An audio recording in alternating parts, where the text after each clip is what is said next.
Ako rin, late ako kanina. I only came around noon because my plane came in past midnight this morning.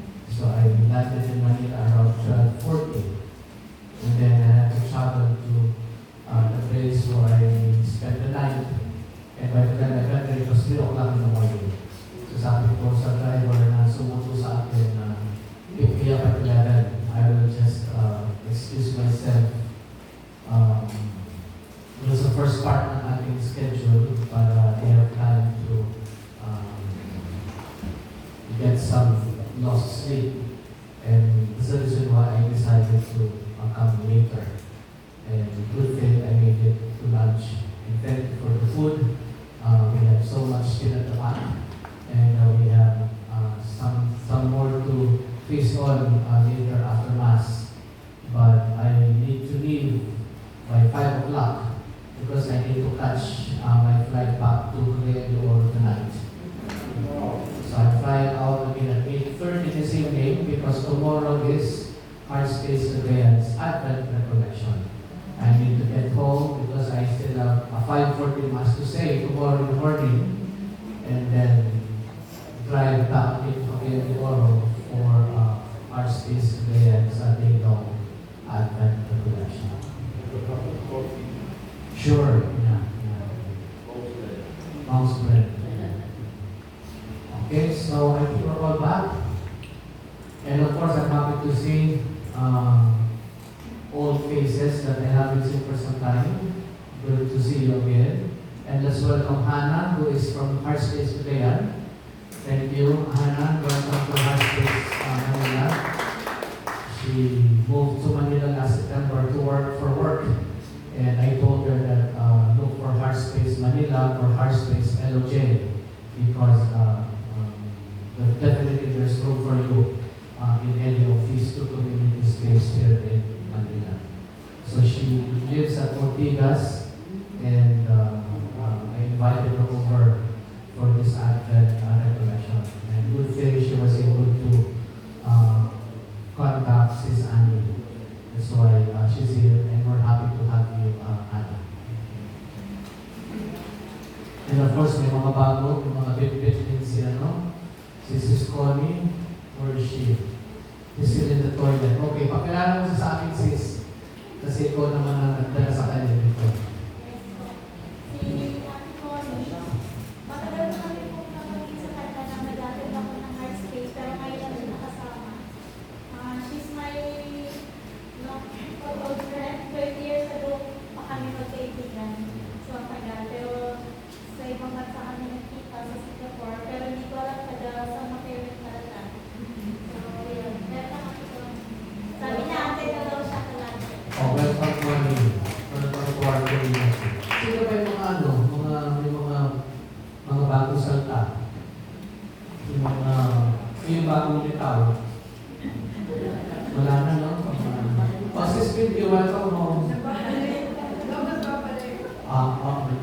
Babalik na lang o nagbabalik? Sis Pinky, welcome back. Sino pa ang kailangan i-welcome? Of course, Lola Tato, we're happy to see you. And getting better. Better than last time. Yes. He looks better than last time. He looks stronger than last time. And of course, Lola Morgan, thank you for always being his doting friend, companion. Thank you. Who else? And of course, our Lakambinis from Taytay. Tatlo lang sila, dapat lima yun eh. So, tatlo lang nakarating. And thank you for the barbecue. Sige po pa. Sister Miriam, good to have you. Even if our two other sisters are not with us, Sister Achila and Sister Carol. But you are around and you're more than enough. Sino pa? Sister Lydia, tama na. Oo nga pala ito. Kung representative ng comments. Then welcome back, Sister Lydia. Buti nakakalakad ka na. So wala na ako na miss out. Yung iba naman, lagi naman nandito, di ba? Hindi naman kayo nawawala. minsan nawawala tapos bibitaw. So let's continue.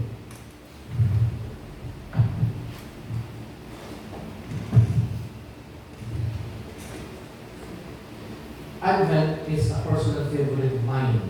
Of all the seasons in our liturgical calendar, Advent is, I would say, my sentimental favorite. Probably because of its somber character. There's something somber about Advent. It's not too fiery emotionally. There's something gentle about it. There's something soothing about Advent. And really, when you look at Advent up close, it is really known for silence. Advent is known for silence. And for those of you who lived in the Northern Hemisphere, like for those of you who've been to the States, to Europe, you would appreciate this character of Advent because when you live up north, this is one time when everything slows down. It's winter. There's nothing happening during winter. People are indoors. People don't go out. They stay inside. And so there's nothing happening exciting. Unless you are a snowy kind of person. Unless you love to frolic, in the snow. But people would normally stay indoors. So they slow down. They brace for winter. Advent also coincides with the shortening of daylight hours. Even here in the Philippines, Yvonne was telling me earlier that at 5 o'clock in the morning, she had difficulty navigating her short trip from Katipunan to San Mateo. But it was at 5 o'clock, it felt like it's 2 o'clock because it's still dark. Simply because the daylight hours have been shortened. And so Advent somehow reminds us of the need to slow down, the need to be silent, the need to be comfortable with our solitary space or spaces.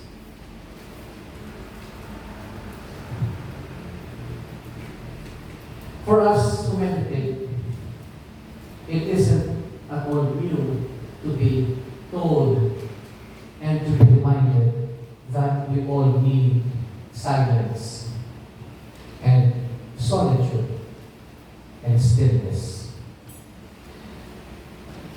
Silence, solitude, and stillness is the bedrock of our communication with Jesus. If we are to communicate with Jesus, we need to make space for silence, solitude, and stillness. If Advent means to prepare for our Lord's coming, then silence and solitude must be very important. We had a festive morning. We shared food. We feasted over food, lively conversations, and we just had a good time for fellowship and conversation. And I was telling one of you earlier, we do make noise. We are still noisy even as meditators. But the kind of noise we create is the polished kind, not the loud, crude, or boisterous kind. We're noisy. But there's something about our noise that differs greatly from the other noise you hear. The kind of noise we create is really very polished, somber, subdued. There's something Advent about our noise.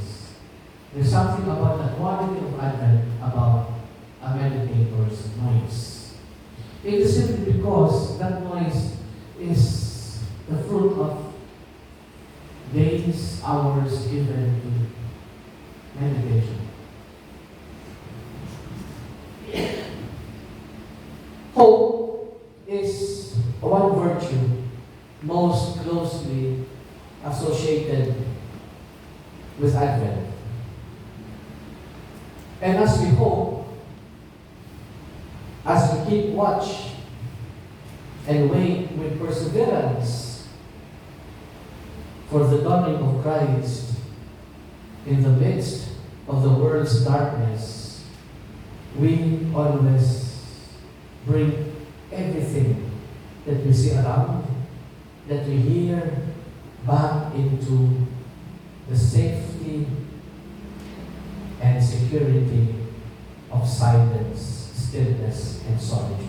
When we are silent and still and alone, we feel safe, we feel secure, we feel assured, even if the world around us rages, even if the world around us is boisterous, even if we are surrounded by all kinds of storms, political, social, economic, even the little storms we experience in the family. And as we enter our silent solitude and stillness, we await for the dawning of Christ, for the coming of Christ.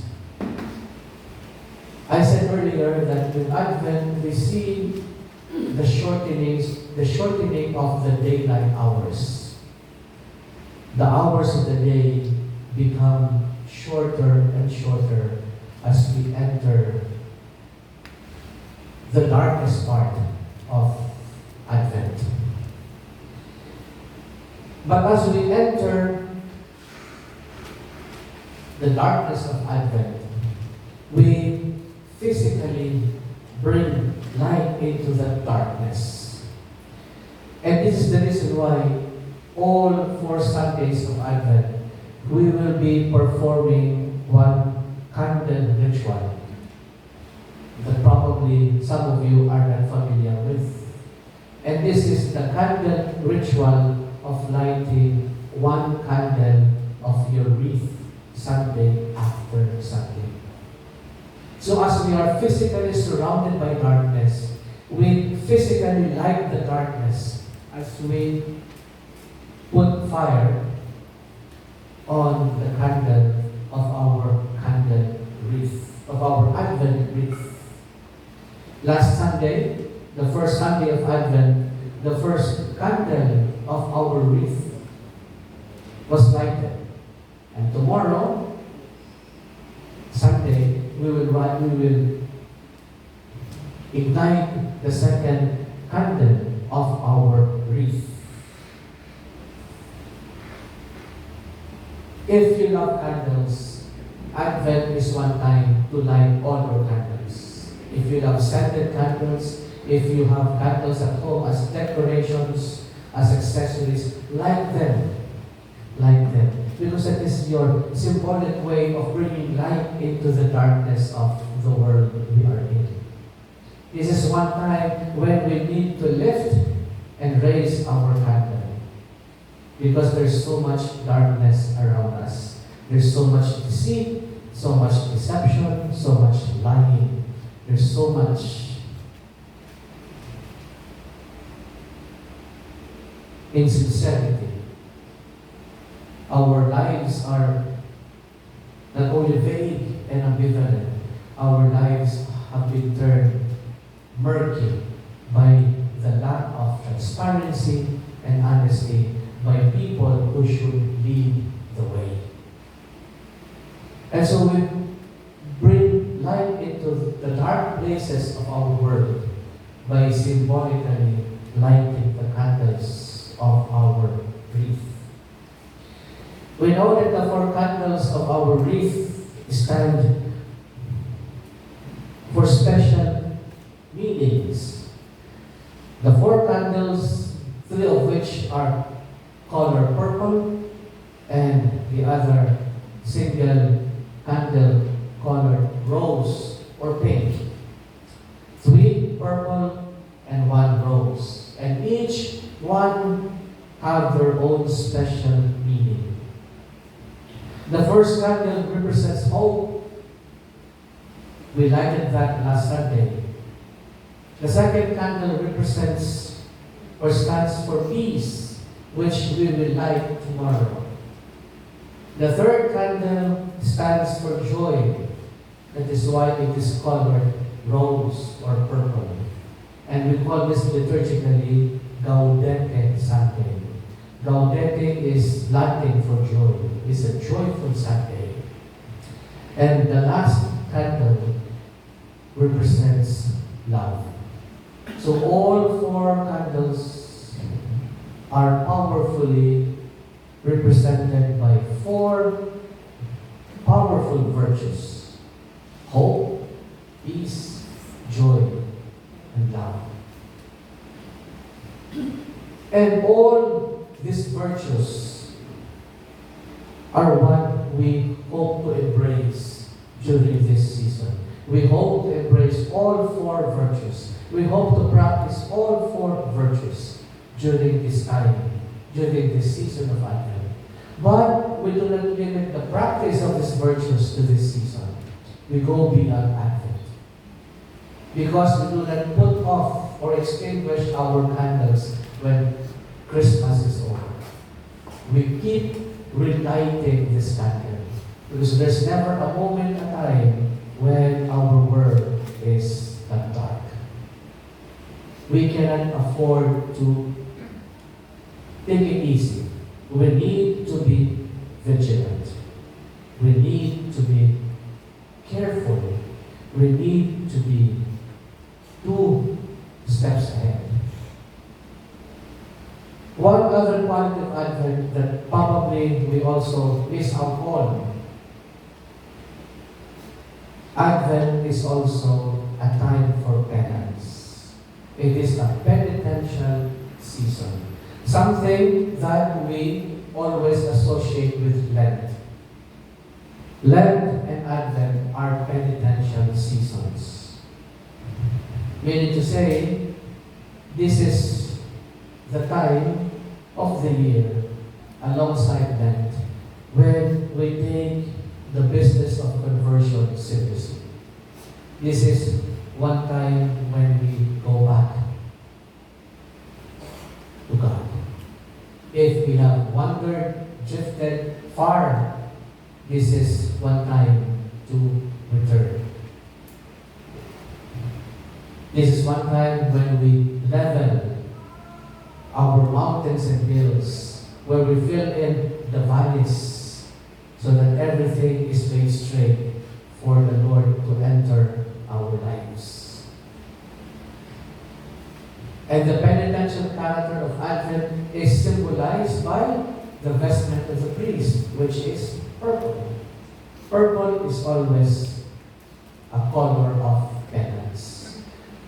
Purple liturgically has always been the color of penance. And in the liturgy, there is no Gloria. We do not sing the Gloria during the Sundays of Advent. Again, to emphasize the penitential quality of this season. I just want to express these fundamentals so that we don't forget what really counts and matter. What really counts, what really matters during this season. What we need to consider seriously during this time of holy waiting, of holy anticipation. But what I really want to reflect about with you today is a little phrase I was inspired to reflect about from the Gospel of John. Specifically from John chapter 14, verse 27. And the phrase reads like this: "Peace I give you, my peace I give you." This is what I want to reflect about with you this afternoon. Peace I leave you, my peace I give you. But of course, the peace that Jesus gives us is not the same peace that the world gives. In fact, this verse continues, not as the world gives, do I give it to you. The kind of peace that Jesus gives is not the kind of peace we read on Hallmark greeting cards. The kind of peace that Jesus gives is the real thing. But we need to qualify why Jesus said this line, peace I leave you, my peace I give you. What is the background? What is the setting? The background or the setting is the eve of His passion. Jesus said these words just before He was handed over to Jewish authorities. Jesus spoke those words not in a moment of calm,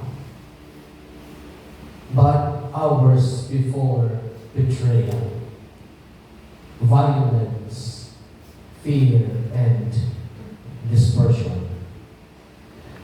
Jesus offered those words not in ideal circumstances, but in the darkness of confusion and turmoil. Advent begins with a single handle. That single handle is like a beacon of peace, a flame of peace. And that single candle flickers in the dark. In the darkness of division, in the darkness of confusion, in the darkness of corruption. And as the nights of Advent lengthen, another candle, and another flickers in the night. And this candle draws its light from Christ. And this candle, which draws its light from Christ, simply assures us that God will never step out of our darkness, but God enters our darkness. And in that darkness, His flame sheds light. His flame exposes the roots of darkness in the world. Our national life is marked by anxiety, brought about by social tensions, political bickering and division, economic uncertainty, moral chaos, and weariness. It is precisely because we are in such a climate that we need the peace of Jesus. But the peace of Jesus does not deny or negate or ignore reality. The peace of Jesus does not avoid conflict. The peace Jesus offers, the peace Jesus brings, does not silence the troubled or pretends that all is well. The peace of Jesus enters chaos and transforms what it enters into. If your heart is troubled, if your heart is disturbed, if your heart is upside down, the Lord whispers to us, do not be troubled. Because the peace He brings casts away all fear. And just to give you an example that peace or our advocacy, our crusade to promote peace doesn't always bring about the desired result or results. One time I was on my way to Iloilo to visit our community there. And as is always my practice and custom, I would travel at night so I get to cover more day hours with the respective communities. I was coming from here, and you all know I am a night flyer. I fly at night so that I get to maximize daytime, the day hours. And I arrived in Iloilo just before midnight. And what would have been a 20-minute ride from the airport to my hotel turned out to be a 2-hour ride. Why? Because the city was busy setting up the main highway for the fun run the next day, which was a fun run for peace. And it's very ironic because a forthcoming event is being set up for peace, and yet I was cursing in my heart. Because what would have been a 20-minute ride turned out to be a 2-hour ride. And it's midnight. All I wanted was to get to bed because I have another grueling schedule waiting. And again, people advocate peace, but it doesn't always awaken the same desire in all. It's a fun run for peace, but I was cursing inside. I was divided, I was confused, I was angry.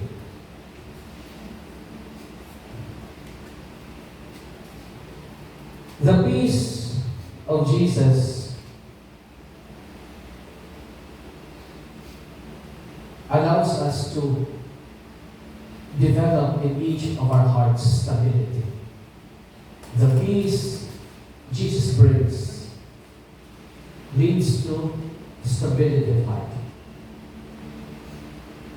In the monastic tradition, stability of heart is something big. In Latin, we call this stabilitas cordis. Stabilitas cordis, stability of heart. You know that we Benedictines make the vow of stability. Meaning to say, we stay in one place for the rest of our lives. We do not get moved or transferred from one monastery to another because we observe stability of place. But monastic scholars and spiritual writers will always comment and remind monks that the ultimate stability is that of the heart. Because you can be physically stable, your stability may be understood in terms of location, but still possible to see and to find our hearts wandering. It's still possible to be a vagabond at heart. You may be stable in one place, but your heart can be all over. Unstable, not able to accept whatever shows up in life, and so there's always the itch or the need to ask and look for more. We can seem to stay put because we are never satisfied. And so we crave for more. We move around. Our hearts cavort with other things, with other attractions. So the important thing is stability. In physical stability is this stabilitas cordis, the stability of heart. And we can only have a stable heart if it is rooted in God.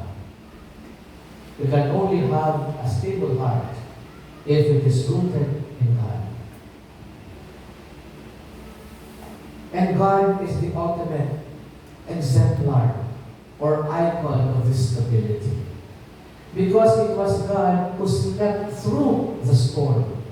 Remember that event, that episode in the Gospel, when Jesus was sailing with his disciples along Lake Tiberias, and there was a powerful squall, and the boat they were on was about to sink. And so the squall threw the disciples into a panic. But Jesus was sound asleep in the stern. And so they had to rouse him from sleep. Master, do something. So Jesus wakes up from his sleep and calms the storm. But Jesus had a stable heart because he was intimate with his Father. So anything can happen. Storm, squall, waves, rain, torrents of all kinds. But Jesus slept through all this. And that is the kind of stability of heart we need. And only God can give us that stability. Because he was the one who slept in the storm. This is also the same God who stood his ground before Pilate. Remember that event in that episode before he was crucified, when he was called in by Pilate, when he had an audience with Pilate. And before Pilate, he was insulted. Pilate displayed his arrogance. But Jesus was not perturbed. He stood his ground. That is the stability of God's heart.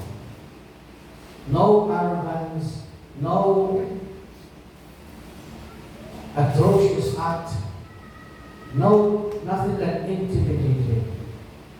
His heart, the Lord's heart, was rooted in his Father. And of course, as he faced death, he faced death with trust. Yes, he probably doubted. He probably begged his Father to let the cup he was about to drink pass him by. And even on the cross, he cried out to his Father, why was he forsaken? But through all those doubts, through all those moments of failure, he stood his ground. He remained trustful of the Father. So that at the end of his life, his only prayer, and the ultimate prayer of surrender he uttered was, into your hands I commit my spirit. That is the kind of stability that Jesus had. It was a stability of heart rooted in his Father. And this is the peace that we pray for. A peace that can stand side by side with turmoil. A peace that can stand side by side with turmoil. And a peace that can stand tall amidst troubled waters. And this is the peace Advent offers. This is the peace Advent offers. But it is not an escape. It is not an escape. Rather, this Advent peace is divine courage. It is divine courage that allows us to remain faithful, compassionate, hopeful, even as the world around us trembles and shakes. The peace Jesus brings is not merely a feeling or an emotion. Rather, the peace Jesus offers is His very presence. A presence that is real, a presence that is visible. In sacred scripture, this peace is translated as shalom. In Hebrew, peace means shalom. But shalom is wholeness, integrity, and harmony. And when we speak of wholeness, integrity, and harmony, it is an all-embracing, encompassing concept. You know, the Hebrew mindset is very holistic. It is not dichotomized or dualistic, as opposed to the Greek thinking. Greek philosophy, Greek theology, Greek morality is very dualistic. It's like light and darkness, matter and spirit, dualistic. But Hebrew mindset is holistic. Pasok ang lahat sa isang realidad. So that when you speak of peace, that also includes war. That also includes turmoil and confusion. That's why it is wholeness, it is integrity, it is harmony. It is not something dichotomized. It is not that peace is peace and war is war. But war is within peace. And we experience that. We say we are at peace, but a while ago you were just cursing your husband. You are at peace, but a while ago you were just gossiping. See? It's because it's something within. You cannot dichotomize. You cannot separate. You cannot demarcate. It's all found in each of us. It's not dualistic. That is how it is. That's why when we speak of shalom or peace, it is harmony. It's all. It's everything taken into account, taken into consideration.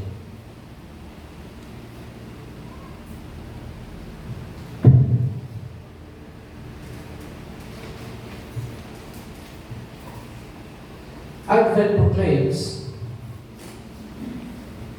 that God enters our chaos. God enters our chaos. One of the most beautiful definitions I read about mercy is this. And this was a definition given by an American Jesuit. This author wrote something like, mercy is to enter another person's chaos. Mercy is to enter another person's chaos. That is exactly what God did. He entered our chaos. But you see, on a purely human plane, it is not easy to enter another person's chaos. Because you can be misconstrued. You can be misrepresented, misunderstood. You can be labeled as somebody who is meddling. When you try to enter another person's chaos with all your good intentions, baka sabihin sa'yo, ba't kailangan sa akin? Hayaan mo ako dito. This is my problem. I have nothing to do with you, and you have nothing to do with me. That is why when we choose to enter another person's chaos, be ready. Be ready to be rejected. Be ready to be misrepresented. Be ready to be misunderstood. So it's a risk. It is a risk. And that's exactly what happened to the Lord. But He took His chance on us, and He did not reject. He did not regret it. When God chose to enter our chaos, we are told in the Gospel of John, to His own He came, but nobody recognized Him. Nobody noticed Him. Nobody knew it was him. That is the risk. But we're ready to take that risk because God did it ahead. He led the way. So God entered our chaos. God chose to dwell in our confusion. Because He is Emmanuel. Because He is Emmanuel. And because He is Emmanuel and He became Emmanuel, peace became possible where it is impossible. With Him coming as Emmanuel, peace became possible where it seemed impossible. So Emmanuel is hope. It is not just God being with us. Emmanuel is hope. Because what can be more hopeful than that? Knowing that God is with us. When God is with us, nothing can harm us. When God is with us, there is life. When God is with us, the way ahead is clear. When God is with us, the truth will prevail. Emmanuel is hope because He stands with us in tension. He stands with us in the tension. And He refuses to abandon us.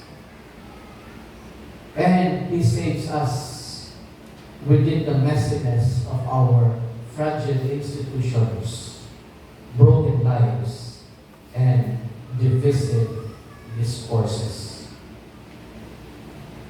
And because He is Emmanuel, there is hope. There is hope indeed. There is hope in spite of. But we need to welcome this God into our lives. We cannot afford to withdraw from life. We cannot say,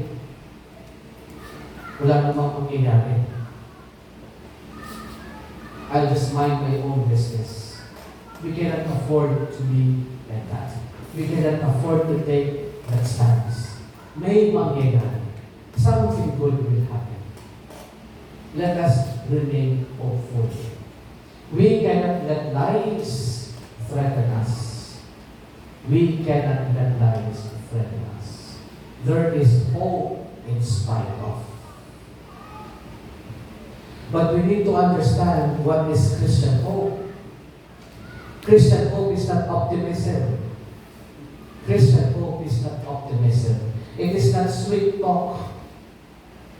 We typically hear sweet talks like, things will be okay.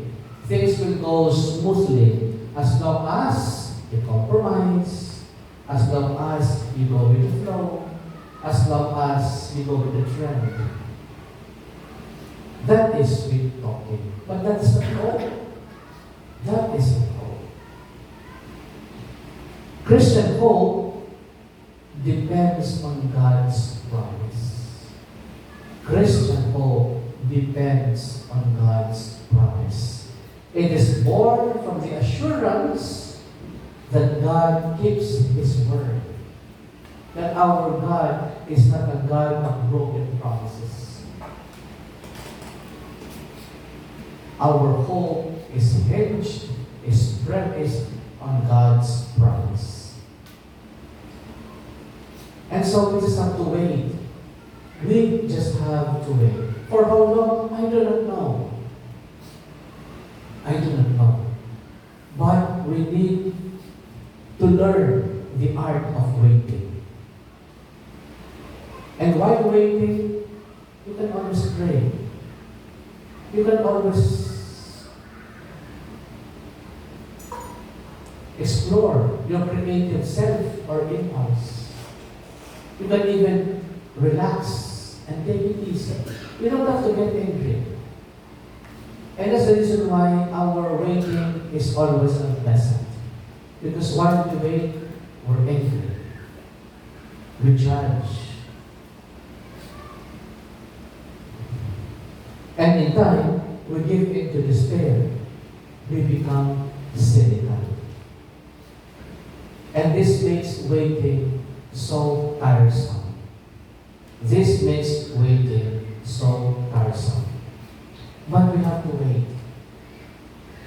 And fulfillment in the Christian experience always seems delayed, even impossible. It's because we do not know how to wait. But the peace of Christ is full of hope. And because it is full of hope, it enables us to keep hoping, to continue being good, to sow truth and compassion, to live with honor, integrity, and respect, both in our private and public lives. The peace of Christ makes us refuse to let anger be our driver. It makes us refuse to let fear dictate our choices. It makes us refuse to let darkness convince us that God has gone silent.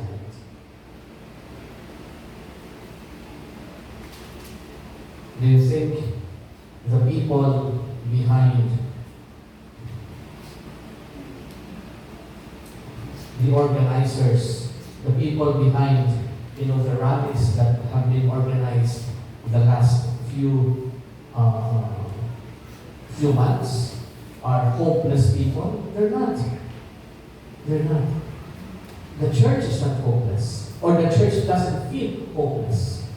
The church tries to be a beacon of hope, and they have expressed that hopefulness through the rallies they have directly or indirectly supported or organized.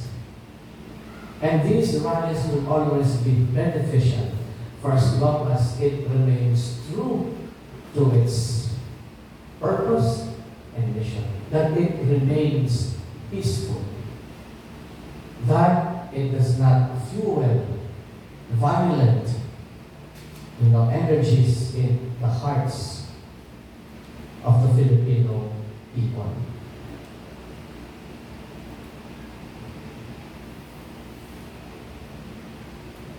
The peace of Christ is for sharing. And this is why I call peace as a mission. The peace of Christ is for sharing. It is not for our own personal consumption. It is not a personal keepsake. Don't keep it to yourself. It is not a personal memento that God has given to each of us. The peace that Christ gives is for sharing. And this makes peace a mission. The peace of Christ is for sharing. Peace is a mission. Mission means to be sent. And so as peacemakers, as peace carriers, as peace bearers, we go to places where this is much needed, where this is in short supply. In our country, the world is in need of peace. Our family, our community, our neighborhood are thirsty for honesty, decency, and mercy. And to these places we go as bearers of peace, as missionaries of peace. We go to them, we come to them, not to judge, but to become agents of peace. First, in how we speak, and in how we serve. It is not so much the words we say that count. It is not so much what we say that matters, but our presence that goes to these places of darkness our presence that fill these places of darkness and confusion and turmoil that counts. I am not saying we will not disagree. It is all right, it is okay to disagree, but always disagree without hate. Always disagree in a respectful, honoring way. And this is what it means to be an Advent believer, to be an Advent hope, to be peace to others at Advent and beyond. If our tendency is to speak, to talk, pause a while, then talk. Pause a while, then talk. Jesus never said, you will have no trouble. He never said this. There's never a part in Scripture that says, you will have no trouble. In fact, elsewhere in the Gospel, it says, I have come to bring fire, to create division. And how I wish this fire is already ablaze. Jesus comes not to announce there will be no trouble. Instead, what he says, do not let your hearts be troubled. He didn't say, you will have no trouble. But what he said, and continues to say, do not let your hearts be troubled. Jesus is a realist. Jesus is a realist. He knows our fears. He knows the tremors within us and how these fears and tremors shape our hearts. But he says, do not let your hearts be troubled. What he says in effect is this: let your hearts be shaped by love. Let your hearts be shaped by love. By a love that casts away fear.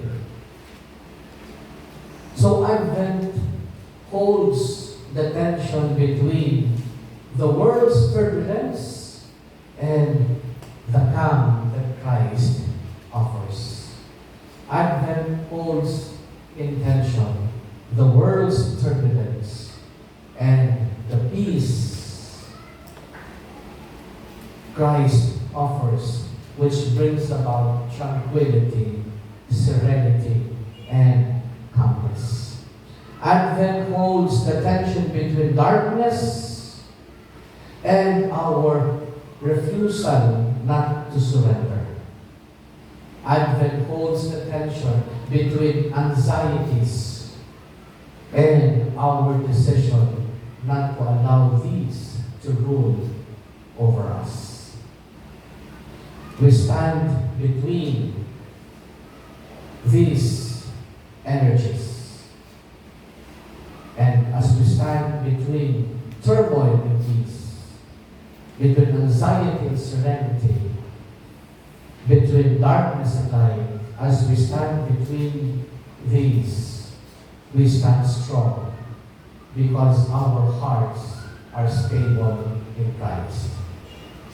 The Christ who stood with turmoil, with arrogance, with disharmony, because his heart is rooted in the Father.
How many are we? Sir, how many are we exactly?